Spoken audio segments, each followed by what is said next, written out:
Welcome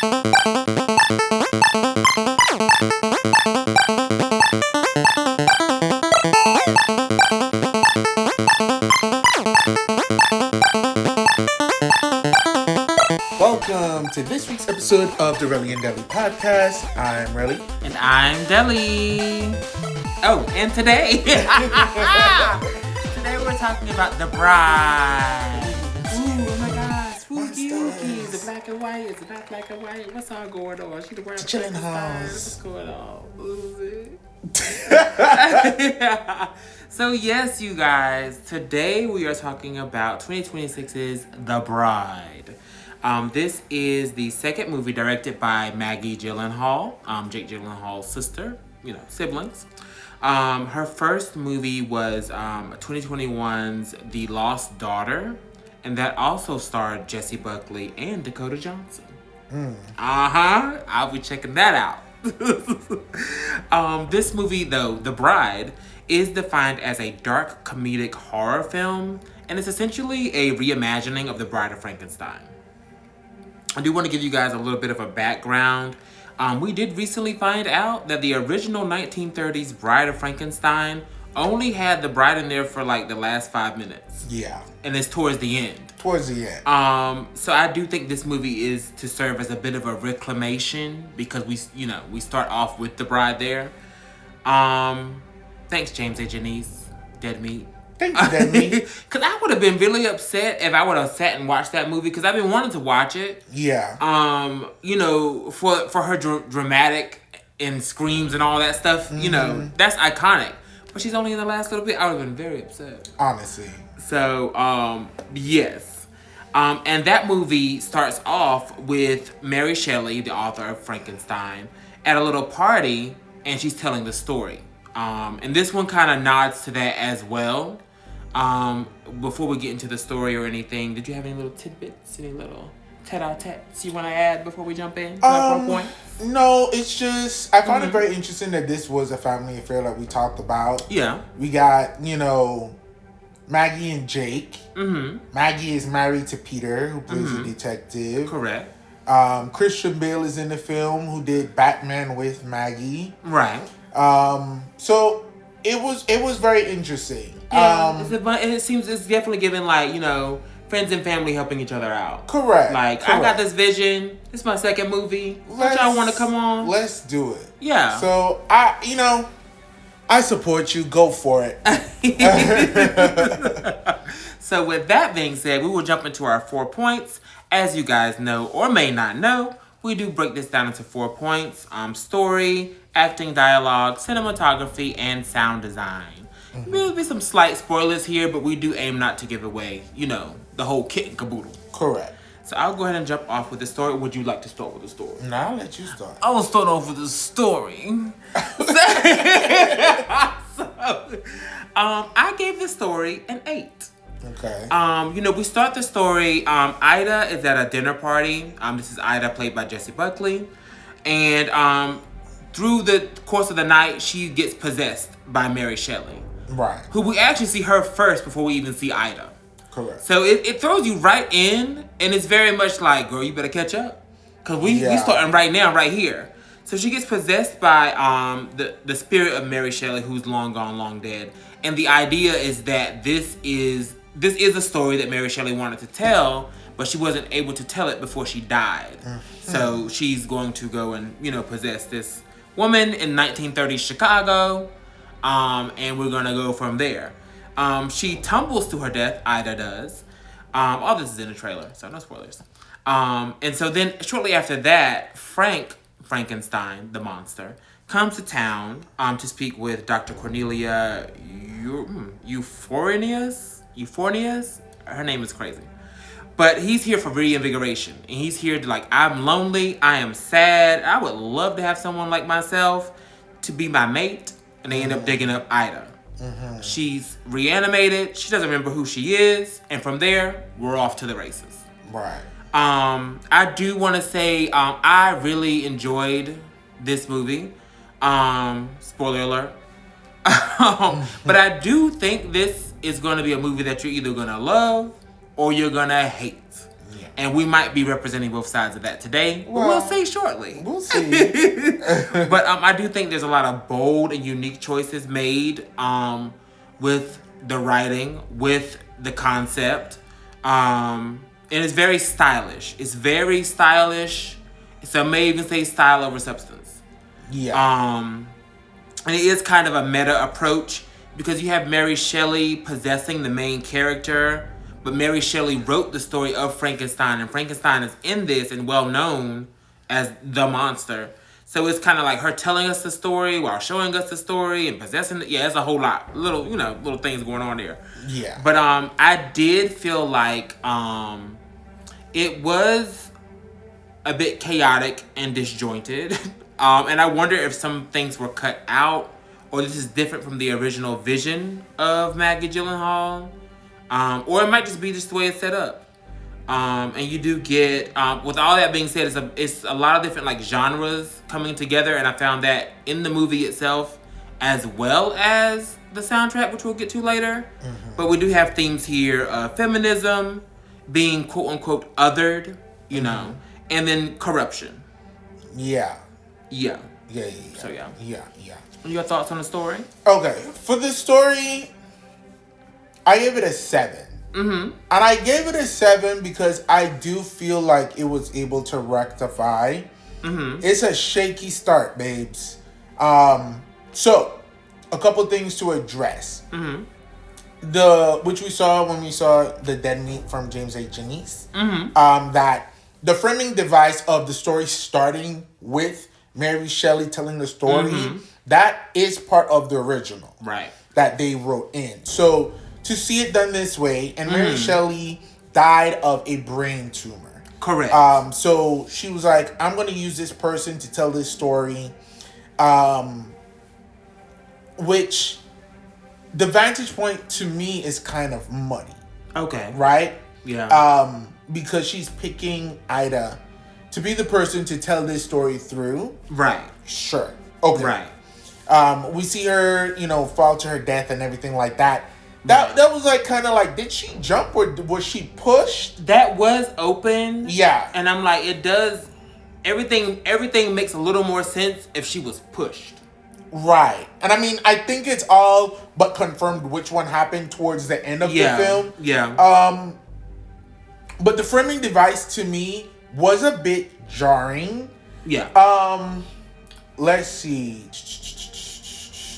We see Frankenstein, like you talked about, and he goes to the doctor. Mm-hmm. It was just, and this is gonna impact more so when it comes to like acting and dialogue. Mm-hmm. But just the setup for everything to me was a little bit clunky. Okay.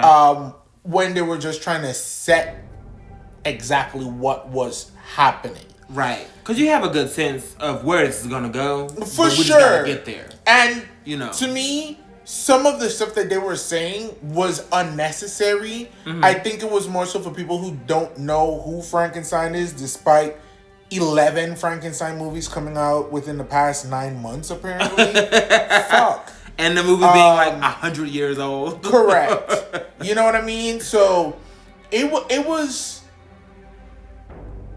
draining. There was a lot. Well, not a lot. But there was some that was actually written out of the film. Okay. Stuff that was filmed and were taken out because testing audiences were like, no, babe. Yeah. Not that. There are strong themes. Spoiler alert, if you're going to go see this. There are strong themes of like violence against women. Mm-hmm. Sexual violence. Mm-hmm. And parts of the film can get pretty gross.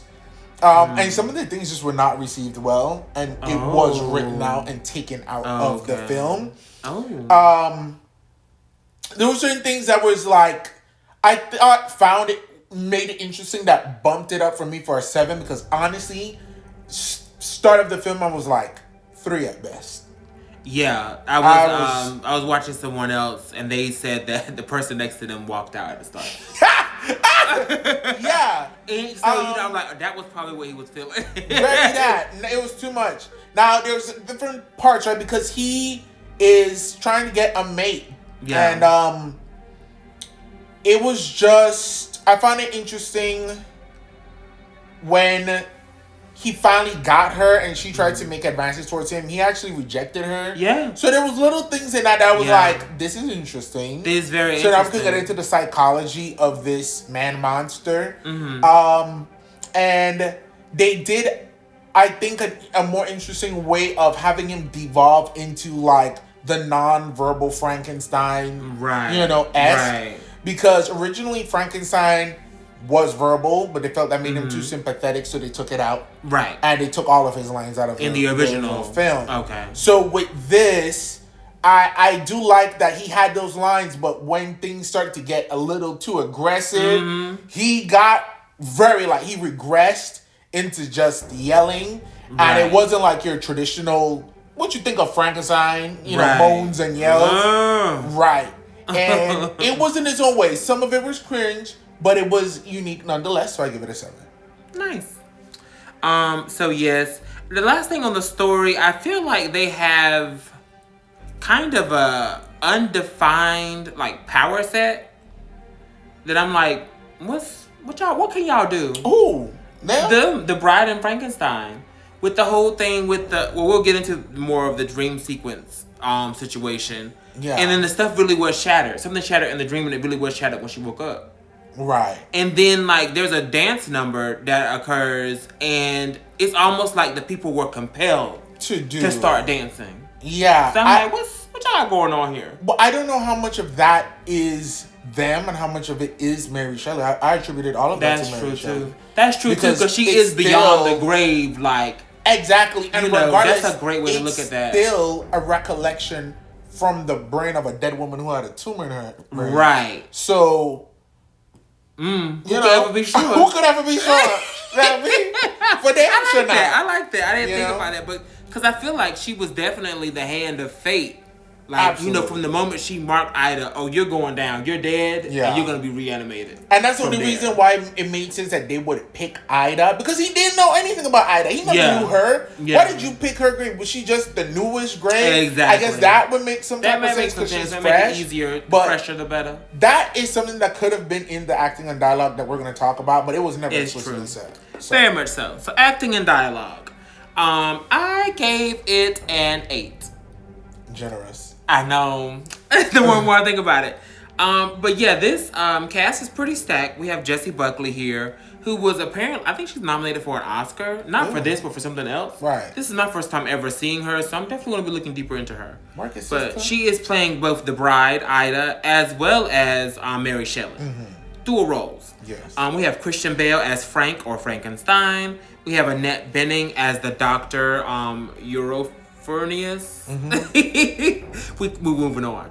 We have Peter Sarsgaard as Jake Wiles. He's a police detective investigating the goings-on of these two monsters. Yeah. We also have Penelope motherf'n Cruz. Penelope! You know what? I damn well forgot my sister was up in here. No. So I may just have to bump my score, but I'm going to tell you what my score is now when you finish. Go ahead. Okay, so we got Penelope Cruz as Myra Malloy, quote unquote Jake's assistant. Yeah. And then we have Jake Gyllenhaal as Ronnie Reed. He's a popular actor of the 30s of the time, and Frankenstein Frank idolizes him. Yeah. So yeah, you have a pretty stacked cast. I think that everybody did a great job in their roles. I mean, Jessie Buckley did a lot, and again, I think it's gonna be one of those things you either hate or you love. Yeah. Because she is again possessed by a brain tumored Mary Shelley, so she kind of rattles off at times. Rattles off, babes. It shakes up and rattles off. It starts off with Mary rattling off. Tune your ears for Old English speak. That part. And be ready. Because if your brain needs a couple minutes to click in, you're going to miss what she's saying in the beginning. That's true too, because some people just can't hear that and just start listening. I'm already here. Yeah. And she's flipping back and forth between not even a 1930s really accent, just an American accent and a British Old English situation. Yeah. And yeah, so I think they do really well. Her and Christian Bale, of course, are the real powerhouses here, really bringing it. I like his Frankenstein.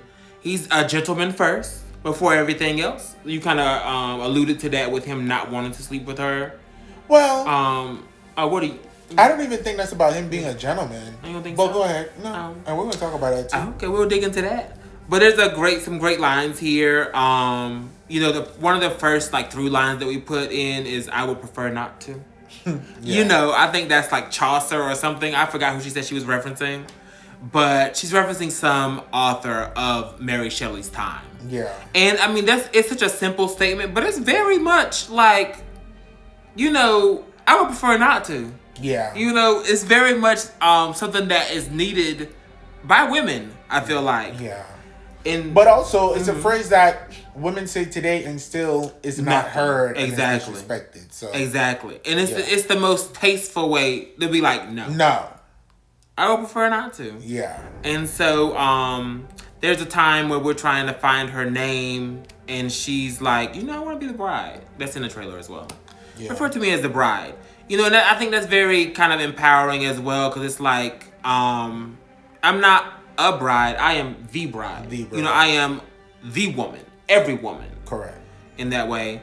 There's also a line where the doctor is like, I don't know what Dr. Frankenstein was thinking, all these different parts and whatnot. Why not just, one man? And then Frank goes, I think he was trying to make something beautiful. And I was like, oh. Right. And the doctor said, well, that's ironic. Right. Ma'am.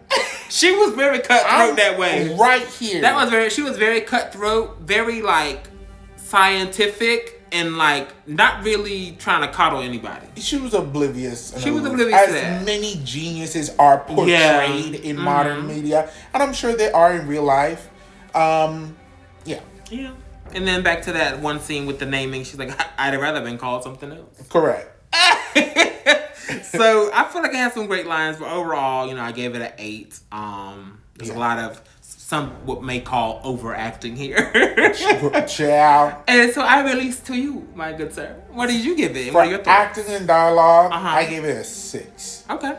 Mm-hmm. And I was just like, as a whole, Penelope, my sister, lovely queen. She was really good. Love to see you. She ate down. She was sickening. She looked sickening. It was everything. She's very believable as was the detective figuring it out. Yeah. But if it was a 2-hour movie, she was in it for like, let's say 25 minutes. Yeah, I could have done with more of them. I don't know how. Yeah, we could have done with more of the duo, of the cops. Yeah. Yeah. But honestly, the dialogue is rather confusing, and not just the shift between Ida and Mary Shelley's vernacular language and like cultural vocabulary in just like sporadic moments.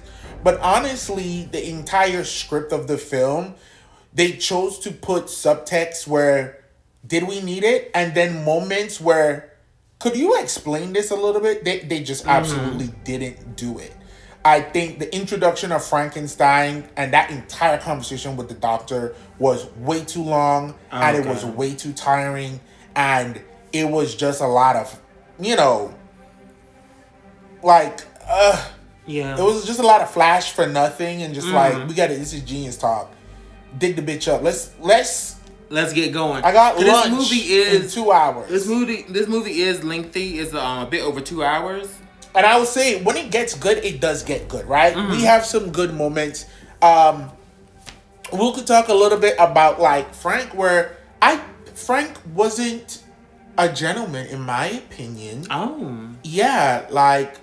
I think he was trying to be. If he was trying to be, he would have said, like, hey, girl, I don't know you. I dug you up. I'm lonely. Here's another life. Yeah. You could be with me. But he proceeded to do what the men did in the entire film, and that was the point that even the best of you are horrible. That's true. You manipulated, you lied, you tried to trick her, and your lies undid everything.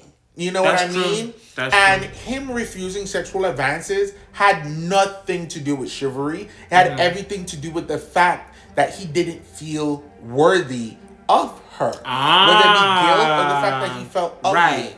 A line that I found very interesting is, like, after they dug her up, And the doctor was like, okay, this is gonna be her. And he was like, she's too pretty. He did say that. And she was like, well, girl, we don't have time. And I can't leave a dead bitch on my table overnight. So this look, the one. She said, I got lunch in 2 hours. I got lunch in 2 hours. You know? Let's roll with this. It's either now or never. And then I think she was talking to somebody, the doctor, and she said something, I guess, negative, and the doctor was like, his face? Isn't that what you meant? Right. And she was like, what? No. That's not what I'm talking about. I find it interesting that he was very concerned about her looks.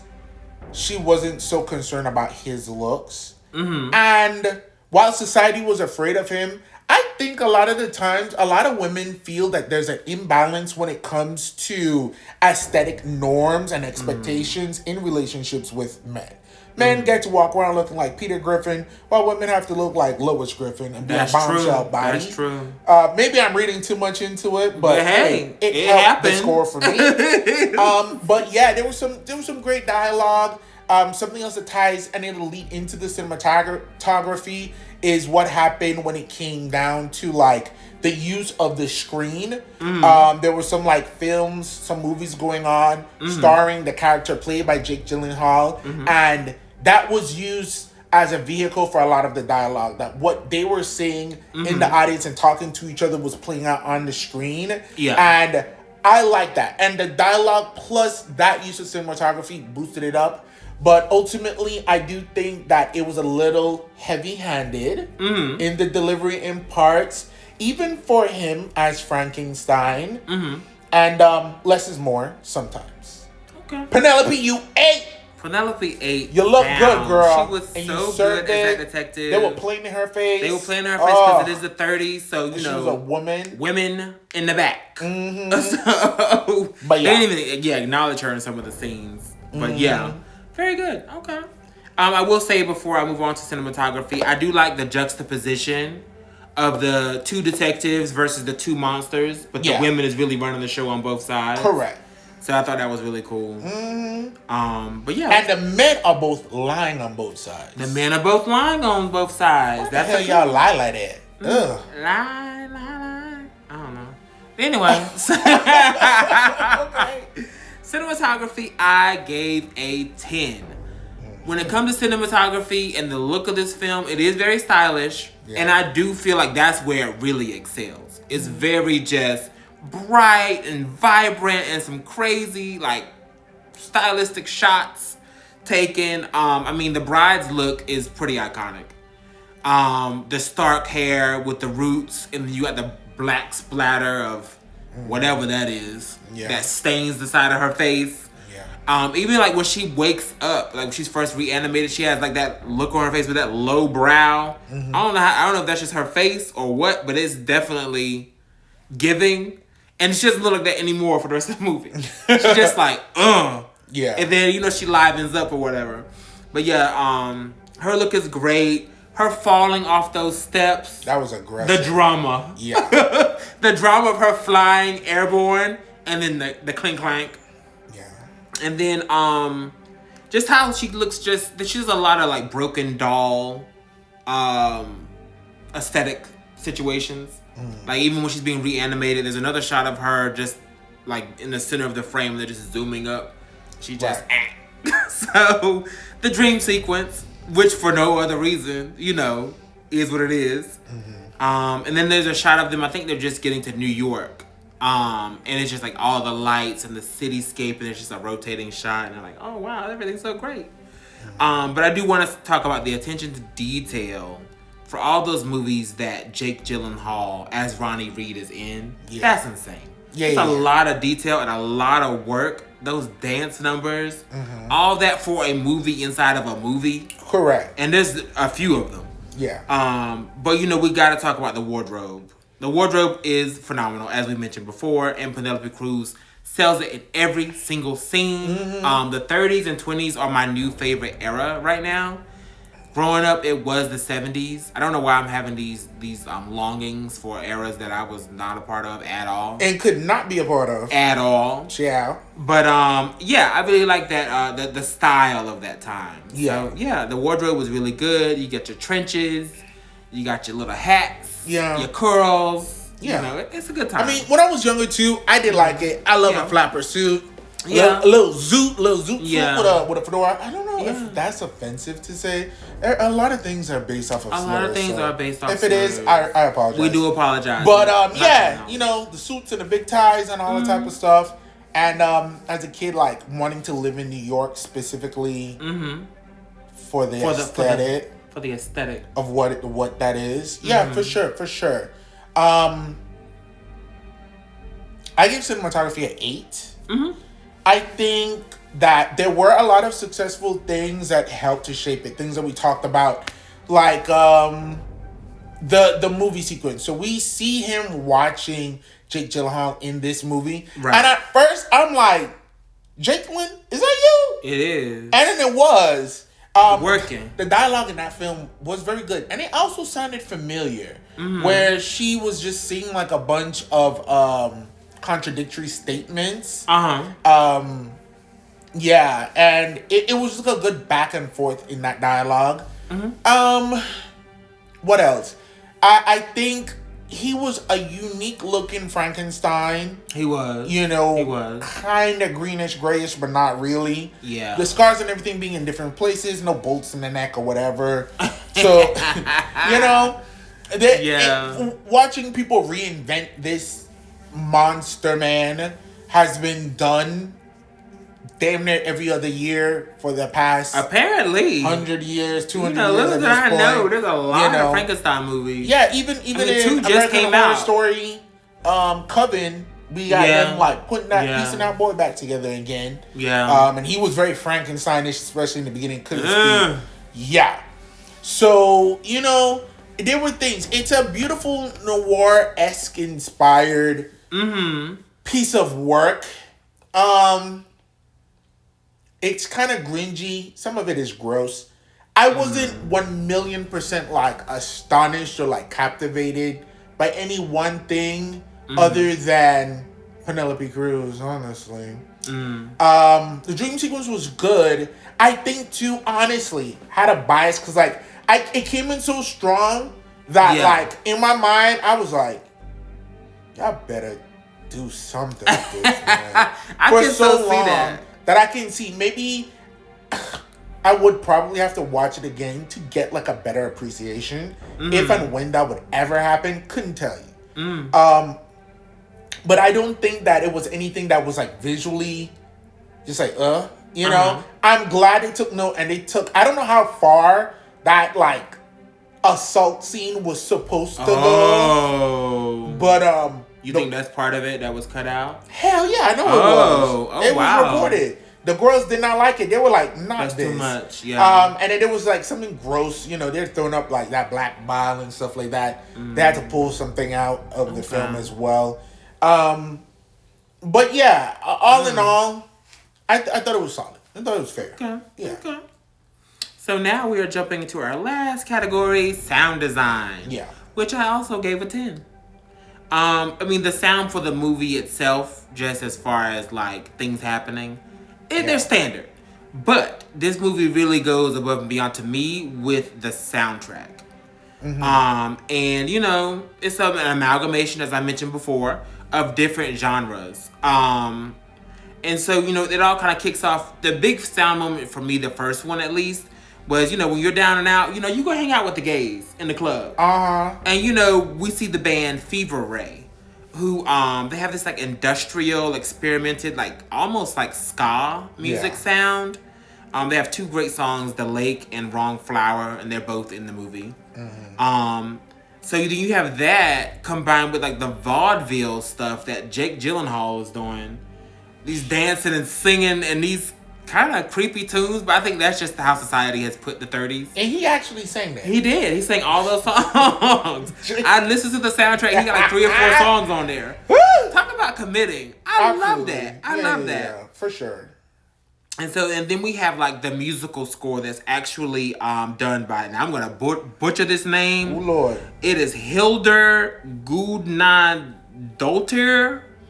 Yeah, they are, I think they're Swedish or German. Right. But they've done work on A Haunting in Venice, done the soundtrack for that. Okay. Joker, Folie à Deux, as well as 28 Years Later, The Bone Temple. So she's been working.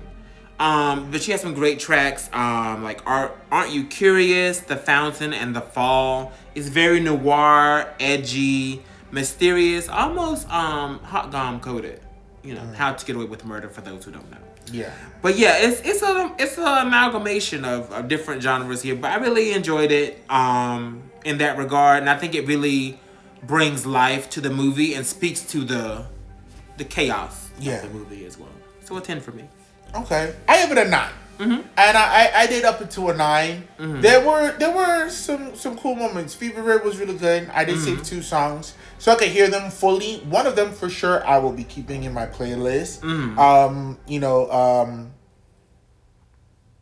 And it was interesting, right? Because the film is taking place in the 30s, but it kind of was very modern in parts. And I think intentionally so. So that was really good. You know, some of the things you mentioned, I was really astonished that Jake Gyllenhaal was actually singing that song. Yeah, he was working. While he was in there dancing. Yeah. So that was good.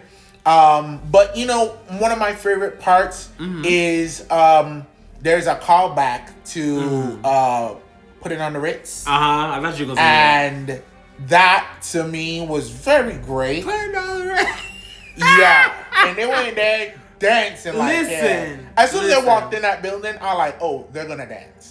You knew from the layout, like, oh, we're going to shake some ass in here. I know that he's been talking about dancing shit. That's true. And they walked through wherever they were going to, and I just from the look of it, I was like, it's giving dance. It's giving dance number. It's giving dance number. And I even said it in there, I was like, oh, they about to dance. Category and is... some shit went down. Dance. And yeah, they did end up dancing. They did. And it was pretty good. It was pretty good. Yeah. It just, not a 10, but definitely a 9. I don't think it could get anything lower than a 9 for sure, but I see a 10 as well. Yes. I agree. So my overall score is a 9. Your overall score is a what? 7.5. Okay, not bad, not too shabby. Not the worst. I think you were being generous as well. In parts, I think you were being generous as well. You know, yeah, but this is what I'll say. I think for someone I feel like you're kind of on the other end of the spectrum where it's like, this isn't really... For sure. Yeah. It's not really what I wanted to see, but do I have rage about watching it? No. We've looked at a lot of films even before the podcast starts. This was one of your suggestions. It's not by far your worst suggestion. And there was things that I did enjoy. And I do think it's interesting to see, especially I want to compare what the other Frankenstein films did and see where they went. But I definitely think that it was an ambitious film. That part. That utilizes, some pretty big stars of our time. But a close-knit group of people also. And despite there being... just certain over-the-top performances in some regards, the film does manage to stick the landing and be able to deliver great messages as far as just the importance of just protecting women by addressing women's rights, police corruption, and then just different relationship dynamics, you know? At the end of the day, he turned out to still be an abusive relationship that she was in. And she had to make the decision to be with him after he ultimately took that from her. And I will say that, like, acting and dialogue, I'll even bump up 1 to 7 because that monologue that she has where she's like standing her ground to protect him, that was pretty great. It was good. And I do think Peter Sarsgaard, the cop, he had some really great lines too. And his emotional range as he started to crumble after the realization of who she was and what had happened was pretty good. I do think it's worth the watch, but do go in with an open mind, for sure, but also a brain and ears tuned for some really old school shit that's about to go down. Old school Cockney. And being mindful, even though a lot of it was cut, there is going to be some aggression towards women. And it will get very physical, so prepare yourself to see that at least once or twice in this film. Prepare thyself. And on that note, I would want to thank you guys so much for tuning in this week. Yes. Like, share, subscribe, and follow us everywhere. Follow us everywhere. I want to let you know that the end of season 2 is coming on March 27th. That should be next week, Friday. If not this Friday. We'll see when this video comes out. But March 27th will be the end. And I will be gone for 2 weeks and returning on April 13th for season 3. We've been so happy, super excited. Make sure you take a listen as well to the Reddit reads that would have came out this past Friday. It's a special Friday the 13th scary episode of Reddit, and it's Trindell's first ever Reddit reads that he's hosting. So make sure if you haven't watched that video yet, you watch that video right now. Follow us everywhere, comment below, and we love you. We love you. Bye.